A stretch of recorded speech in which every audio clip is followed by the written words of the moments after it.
Recherche et enseignement, voilà les deux missions auxquelles se consacre depuis 500 ans le Collège de France, institué par François Ier. Crac, et puis boum, alors tchac, oui, oui. Et pour la première fois, Pataboum, tchac.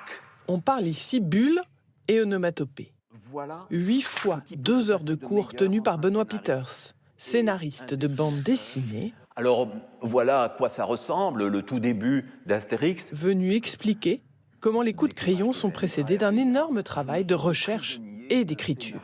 À gauche, le contenu des images, à droite, les textes. Le genre a été considéré parce qu'il s'adressait d'abord aux enfants et à la jeunesse.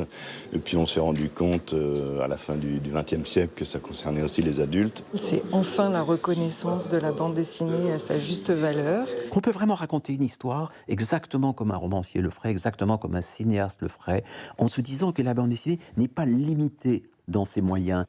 Une consécration ici. Merci. Et là, une intronisation à l'Académie des Beaux-Arts pour la dessinatrice Catherine Meurice, dont le dernier album s'empare avec humour des grandes questions de philosophie. Qu'est-ce que le beau ? Demande son personnage à Socrate. Hein ? Aucune idée, répond le savant pour nous décomplexer. Car voilà la nouvelle BD, nourrie par les héros de nos enfances d'une tradition franco-belge, puis bousculée dans les années 90 par l'arrivée des mangas japonais. Et on tombe sur une baston. Elle s'offre désormais de nouveaux territoires. On a des bandes dessinées qui sont des documentaires, des reportages, des témoignages, des récits intimistes. Qui peuvent aller jusqu'à proposer des ouvrages sur des centaines de pages, comme La Bombe, sortie en 2020. On voit bien que les cases n'existent plus complètement et on traite un sujet tout à fait historique qui est le développement de la première bombe atomique par les États-Unis. Romancée, historique ou documentaire, la BD, c'est aujourd'hui près de 5000 sorties par an, avec des succès à faire pâlir les prix Goncourt. 700 000 exemplaires vendus pour Un monde sans fin en 2022, numéro 1 des ventes de livres toutes catégories, sur un sujet quand même assez pointu, la crise climatique. Et voilà le magicien qui a su rendre l'affaire digeste.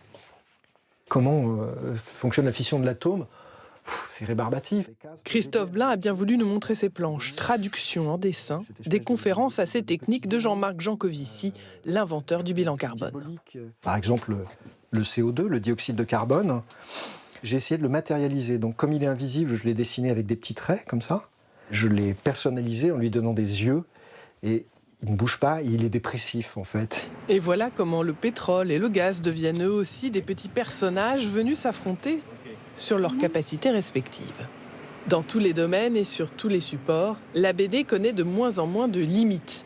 Dernière tendance, le webtoon, exclusivement en ligne, adapté au format téléphone. Il vient de Corée, mais aiguise aussi les appétits français.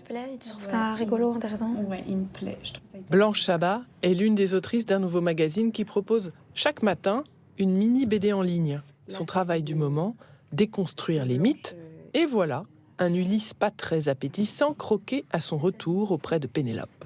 On va avoir une réaction du public qui est quasi instantanée, ce qui est différent de la BD papier où on est sur le temps long. Et après, ça force aussi à la concision, parce qu'un post, c'est 10 slides, et c'est pas 54 pages.